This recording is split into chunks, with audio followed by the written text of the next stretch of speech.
Saludos a todos, hermanos y amigos. Estamos aquí en el estudio del profeta Omar Hilari. Hicimos un viaje para estar aquí bajo esta menora que simboliza los 7 espíritus de Dios. Está el doctor Lauro Eduardo Ayala Serrano aquí. Es el autor de un trabajo de 10 años de traducción de la Biblia diacrónica hebraica.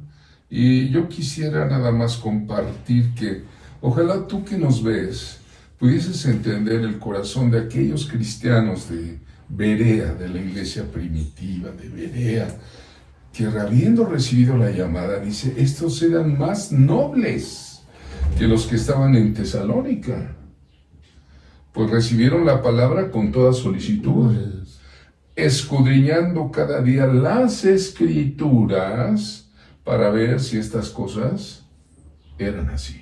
Amén. Y estamos en un estudio, si usted viera aquí a mi mano izquierda, arriba está un estante con 42 versiones bíblicas. Pero a partir de hoy, llega la 43 a manos del profeta Omar Hilari. ¿Qué nos dices, Omar? ¿Qué nos dice? Bueno, es un gozo recibir siempre una Biblia. Yo, cuando voy a predicar a distintos lugares, les digo, el día 13 de agosto cumplo años, si quieren hacerme el regalo, regálenme una Biblia.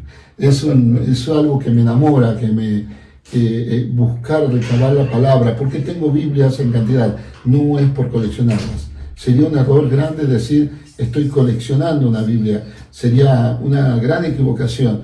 Verdaderamente lo hago porque tengo ese celo de encontrar en la palabra ese espíritu correcto de cada palabra. A veces la gente quiere leer un texto, pero no encuentra el espíritu por el cual viene el texto. Y eso es lo importante. Por eso la Biblia es algo tan importante. Yo creo que yo veía antes de que salga la Biblia, tú hacías unos posteos en YouTube, hacías unos pequeños videos, y yo decía, yo quiero eso porque ese celo que uno tiene por buscar, como recién veíamos, ¿qué dice la palabra? Verdaderamente ¿qué dice la palabra? Hay textos bíblicos que lo decimos de memoria y por ahí no tienen absolutamente nada que ver con lo que estamos diciendo. Yo recuerdo el famoso texto, el 6:33 de Mateo, que solemos decir, bueno, busca el reino y su justicia y todo lo demás. Nunca dice todo lo demás. Y por no leer bien, que solo habla de 3 cosas, nada más, la gente se enamora de eso. Y puede formar teorías y doctrinas equivocadísimas por no buscar la base original de las palabras, qué quiere decir y cuál es el espíritu que inspiró esa palabra. Por eso es tan importante la palabra. Como un enamorado le gusta leer el texto de amor. Bien. Y siempre le gusta, ¿no? Te mandan una nota y ahí estás con tu celular viendo qué te mandaron en WhatsApp. Ay, contento, todo demás. Me escribe carta de amor. Y eso es lo más grande. Siempre lo digo, es la carta de amor más grande que hay. Sí. Lo peor que le puedes hacer a un enamorado, Javier, Lauro, mi amado, profetas de Dios, lo peor que le puedes hacer a un enamorado es no leerle su carta de amor. Gracias por esta nueva carta de amor. Te digo la verdad que con toda pasión, yo sé que esta es necesaria. Biblia que vengan, hermanos, hay muchas versiones que vienen de personas que están entusiasmadas en escribirla, en traducirla, y algunos hasta un escrito adicional de lo que ellos piensan. Y algunos hasta con cierta ideología. Pero aquí está la diferencia de la Biblia diacrónica hebraica. ¿Qué puede encontrar un estudiante de la Biblia, Lauro, en esta Biblia que hoy me entregas al profeta? Sí, esto que mencionaba Hilari, por ejemplo, bueno, es muy curioso. Esta persona me decía, hay un texto donde dice, bueno, me decía, quiero hacer un pacto con Dios, ¿no? Quiero hacer un pacto con Dios.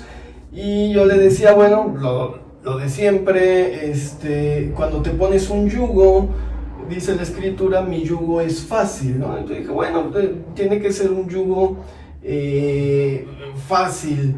Dice fácil, ¿no? La Reina Valera, bueno. Mi yugo es fácil, sí, y ligera mi carga. En hebreo dice, mi yugo es placentero, Sí. es decir, debe ser un yugo que te cause placer. Entonces, bueno, cuando vi mi Biblia dije, vamos a ver, dije, ay, no, dice, mi yugo es placentero, debe ser algo que te cause placer hacer. Jesucristo nos pone yugos que a nosotros nos gusta, no es un yugo que digas, ay, me tengo que dar unos latigazos o tengo que caminar descalzo o ponerme algo que me haga sufrir, no, es algo que me haga sentir bien. Y hablabas, Javier, me acuerdo, hace más de 20 años, sobre la restauración de los 5 ministerios de la iglesia, del tabernáculo caído de David. Y me acuerdo una palabra que me dijiste, bueno, una de los ministerios es restaurar, como el idioma de la palabra. La restauración de la palabra. ¿Quieres explicar un poco más el concepto? Bueno, en estos principios de los últimos tiempos, el Señor dice que va a haber la restauración de todas las cosas. Amén. Y va a empezar por su casa, ¿no? Y empezó primero por restaurar los ministerios. Sí. Luego, la alabanza y la adoración. Hoy día, si una iglesia no tiene alabanza y adoración, como que... Estoy hablando de iglesias cristianas, naturalmente. Pero la restauración de la palabra es el cimiento. Es la fuerza, lo que le ha dado fortaleza por siglos a la iglesia. Y tener una Biblia que va a las raíces de la traducción es la primera Biblia que se traduce después de 400 años. Señor Jesús.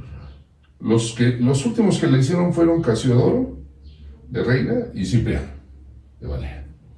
Fugitivos, perseguidos, protestantes de aquel entonces, ¿no? Pero de 400 años, un latinoamericano como tú, Sí, como no, yo, que la el gente doctor no- Ayala, lo trae a Latinoamérica. Que la gente no confunda que hay otras versiones que son solo paráfrasis, o sea, no son traducciones. No. Se han tomado, se han interpretado, se han reinterpretado y cuidado. En algunas, hasta hay algunos signos, hay como están entre comillas, algo así, palabras que no pertenecen al original y que fueron agregados por los editores y son muy peligrosas, muy peligrosas. Por eso es tan importante ir a la base, a la raíz, para saber exactamente qué es lo que estoy leyendo. Porque hay veces que uno se confunde, uno está leyendo algo y dice, ¿será así? ¿Será así? ¿Será esto? Omar, pero lo interesante de esta Biblia es la cronología, que Lauro nos explique cómo Amén. dispuso. Eso es lo que estaba viendo. Sí, bueno, Amén. esto es un trabajo que no se ha hecho en 2000 años, ¿no? Decías 400 años de una traducción, En español. 2000 años que no se ha puesto o no se puso la Biblia en un orden cronológico. Cuando se vino abajo el templo de Herodes en el año 70, los rabinos en Yavne cerraron el canon y acomodaron los libros rápido, como pudo, para que no se contaminaran, y así se quedó. O sea, no hubo un orden histórico que siguiera la diégesis, porque un historiador, digo, hay gente muy inteligente, me dijo, pastor, pero realmente no está acomodada de manera histórica, porque en ese caso tendría que escribir una Biblia distinta. Bueno, va siguiendo la historia de la narrativa bíblica. Los libros están acomodados conforme a la narrativa bíblica, no conforme, bueno, históricamente, pero conforme a la narrativa bíblica. Entonces fue todo un reacomodo, ¿no? Para poner, no sé, el libro de Job, insertarlo dentro del Génesis, o poner Eclesiastés o Proverbios después de Salomón, ¿no? En el tiempo de los reyes, o insertar los profetas también conforme al momento en que estaban sucediendo. O esta persona, me acaban de preguntar en YouTube, me dijeron, bueno, ¿cómo fue? ¿Por qué dice mío es el oro y mía la plata? Entonces lo pones dentro del contexto. Después de que el pueblo de Israel regresa del exilio Y construyen el templo. Entonces es una exhortación al sacerdote de decir, no te preocupes, levanta el templo, ¿no? Yo te voy a poner los recursos para que puedas levantar un templo nuevo. Y bueno, es un trabajo bastante arduo. Alguien me dijo, ha de tener muchos errores. seguro que tiene muchos errores, cada vez que la leo le corrijo errores, pero bueno, el texto es dinámico, ¿no? Entonces siempre está en constante cambio y es, siento, una punta de lanza, ¿no? A lo mejor unos años después vendrá otra versión, como decían, ya no va a ser versión Ayala, ya va a ser versión Ayala Hermoso, versión Ayala Hilari, ¿no? Que alguien aporte un poco más, ¿no? Entonces, bueno. Bueno, yo empecé a escribir un libro tomando tu traducción, se llama Las Preguntas de Jesús, y empecé a analizar el Nuevo Testamento. Las preguntas, qué diferencia, a cómo sale en la Reina Valera, Señor Jesús, a cómo sale en la hebraica, donde ya están los textos del griego tomados, ¿no? amén. Tú eres algo historiador, y Sí, además amén. de ser pintor, de ser profeta, un hombre muy completo, de esos hombres universales que pocas veces... Yo creo que leer la Qué Biblia dicha por estar leerla, con ustedes. leer una Biblia por leerla, y algunos hacen como una maratón, tengo que hacer una Biblia por año, y es una maratón, nada más, no tiene sentido, es una maratón sin sentido, es una carrera que no tiene un objeto, verdaderamente no vas a llegar a ningún lado. Alguien vas a decir, ¿la leíste? Sí, pero ¿qué entendiste? No sé, estuvo buena, pero ya voy por 20 Biblias leídas de tapa a tapa y no tiene la mínima idea. Recuerdo que un día fui a un lugar como Catemaco, un lugar de brujos, y me dijeron que para ser brujo mayor hay que leer una Biblia de tapa a tapa. Entonces es sorprendente, si ellos tienen que leer una Biblia de tapa a tapa, ¿cuánto más nosotros tenemos que ser celosos para leerla ahora con más seriedad, con más compromiso, metidos verdaderamente? ¿Cuál es el espíritu? No, ya sabemos que el Espíritu Santo inspiró, pero quiero decir el espíritu de cada letra, el espíritu que te mete en el texto, no el Espíritu Santo, que entendemos que es superior, entender el espíritu que me inspira ese texto. ¿A qué me lleva? ¿Dónde me invita a ir? ¿Qué es lo que me dice verdaderamente el Espíritu Santo en el espíritu del texto? Como si el texto me hablara. A mí me sorprende cuando en Hebreos nos dice que la palabra de Dios es viva, es cortante, se mete en nosotros. Entonces me invita a algo, a pensar que este es el único libro donde cuando yo lo leo, el autor está conmigo. Es el único libro que yo lo leo y el autor, yo lo leo y el autor sabe que yo lo estoy leyendo. Y el autor está vivo, puedes interactuar con él. Es el único libro. Por eso tiene que ser tan celoso uno leer esto. Los otros libros, los autores ni se enteraron que yo lo leí. O sea, yo tengo libros de ambos, pero ustedes no saben cuando yo lo estoy leyendo, de momento que lo estoy leyendo, aunque yo lo esté leyendo, aunque sepa pero ustedes no lo saben. Pero cuando yo leo este libro, el autor está conmigo. Por eso yo tengo que ser muy celoso en la lectura de un libro como este. Sí. Tengo que ser muy celoso porque yo tengo que escuchar la palabra correcta que el autor quiere hablar conmigo. ¿Qué quiere decirme? ¿Qué tengo que entender? ¿Y por qué estoy leyendo esto? Wow. Decía un alumno de Francisco de la Cueva, yo no leo la Biblia para saber más. Yo leo la Biblia para vivirla. Bien. No para saber más. Porque podemos también, o sea, uno escalar una carrera, otro ser grandes universitarios porque lee una Biblia. No, pero esta es una Biblia de estudio para todo público. Para todo público. La puede leer un nuevo creyente, como un veterano, para apóstoles, profetas, evangelistas, pastores y más. Omar, es un tesoro. Gloria a Dios. La recomendamos ampliamente. Amén. Y pues, un honor estar aquí bajo esta menora. El Espíritu Santo, el Espíritu de sabiduría. Amén.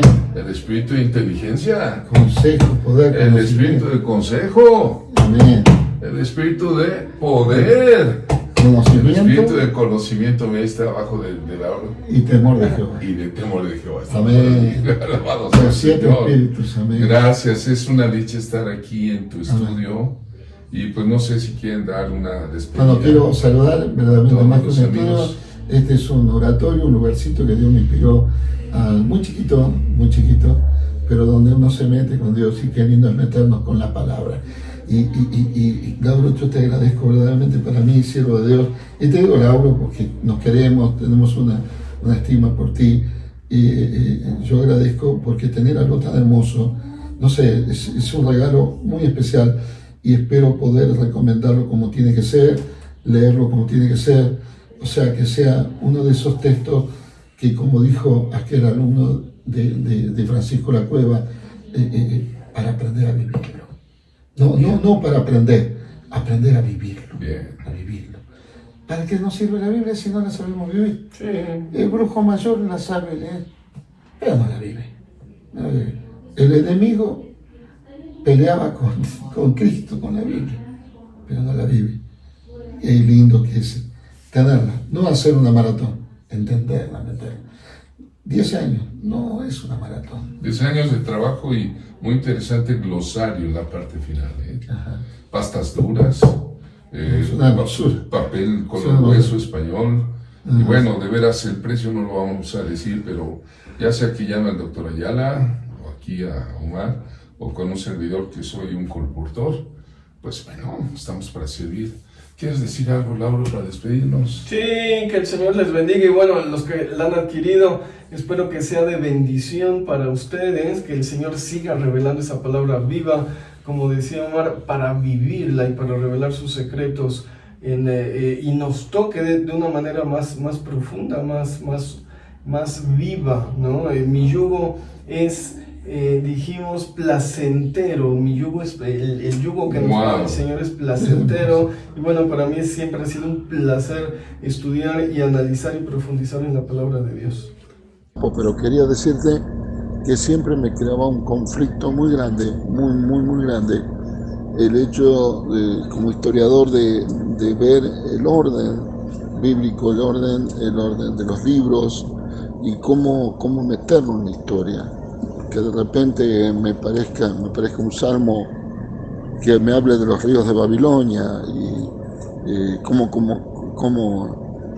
y que estaba antes de otros que proyectaban el mundo, vamos a decir, antes de la deportación, me creaban un conflicto impresionante. Era un conflicto tan grande que no lo podía entender. Y verdaderamente ahora voy a poder hacer las cosas distintas, ¿no? Ver desde otro punto de vista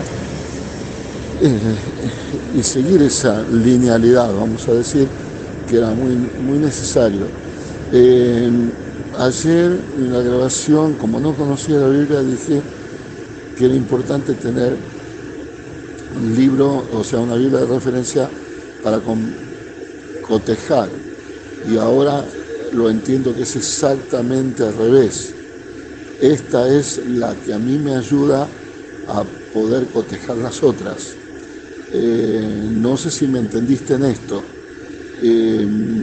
Como no puedo tener una linealidad y no puedo encontrar exacto dónde está Esdras, dónde está, o sea, porque está en el momento histórico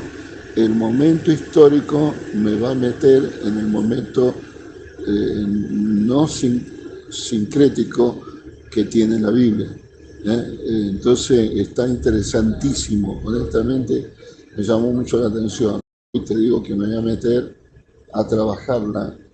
Y entiendo que no puede ser la lectura como lo venía haciendo con los otros, o sea, como quien dice, bueno, voy por Isaías, voy a leer la Biblia de Acrónica. No, tengo que empezar a leerla de tapa a tapa desde un comienzo, y eso está buenísimo, buenísimo.